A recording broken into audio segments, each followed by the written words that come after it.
ઉમરગામ નગરપાલિકાના ward number 3માં આવેલા સ્મશાન ભૂમિની હાલત ચિંતાજનક છે. અહીં સ્વચ્છતાનો અભાવ જોવા મળ્યો છે. પાણીની સુવિધા માટે કરવામાં આવેલું બોરિંગ સંપૂર્ણપણે ખરાબ થઈ ગયું. દિવાલ તૂટી ગઈ છે અને સ્મશાન ભૂમિમાં કરાયેલી વાયરિંગ પણ ખરાબ હાલતમાં જોવા મળી, જેના કારણે ગમે ત્યારે અકસ્માત થવાની શક્યતા છે. આ મુદ્દે વિરોધ પક્ષ નેતા મનોજ દુબડાએ મીડિયા સમક્ષ નારાજગી વ્યક્ત કરતા કહ્યું કે ઉમરગામ નગરપાલિકાને આ બાબતે વારંવાર મૌખિક રજૂઆત કરવામાં આવી છે, પરંતુ અત્યાર સુધી કોઈ નક્કર પગલાં લેવામાં આવ્યા નથી. સ્થાનિક લોકોની માંગ છે કે સ્મશાન ગૃહનું વહેલી તકે સમારકામ કરવામાં આવે અને અંતિમ સંસ્કાર જેવા સંવેદનશીલ કાર્યમાં કોઈ અવરોધ ન આવે તે માટે જરૂરી સુવિધાઓ પૂરી પાડવામાં આવે.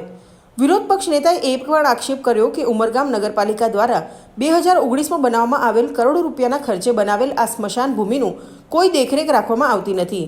જે હાલના સત્તાધારીઓ કામ કરે તો લોકોનું ભલું થાય, એ સ્થાનિક લોકોનું માનવું છે.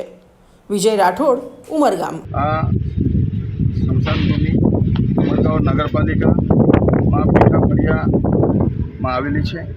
આમાં વિકાસના નામે જે નગરપાલિકા વાત કરે છે આના નામે એકદમ ઝીરો છે. જે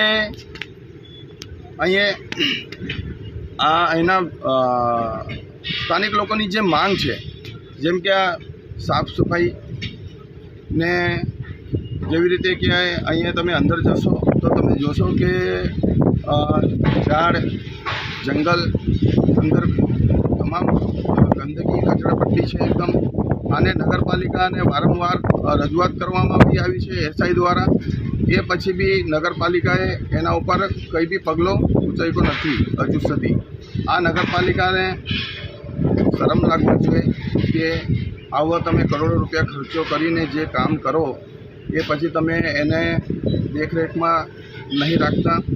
તમને આ વસ્તુ પર ધ્યાન રાખવા માટે વારંવાર કહેવામાં આવે તો છતાં પણ એ લોકો આ બધી વસ્તુ પર ધ્યાન રાખતા નથી.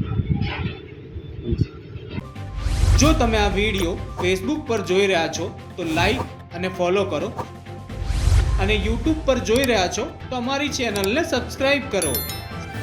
સત્તરે.com, આઝાદી સમાચારોની.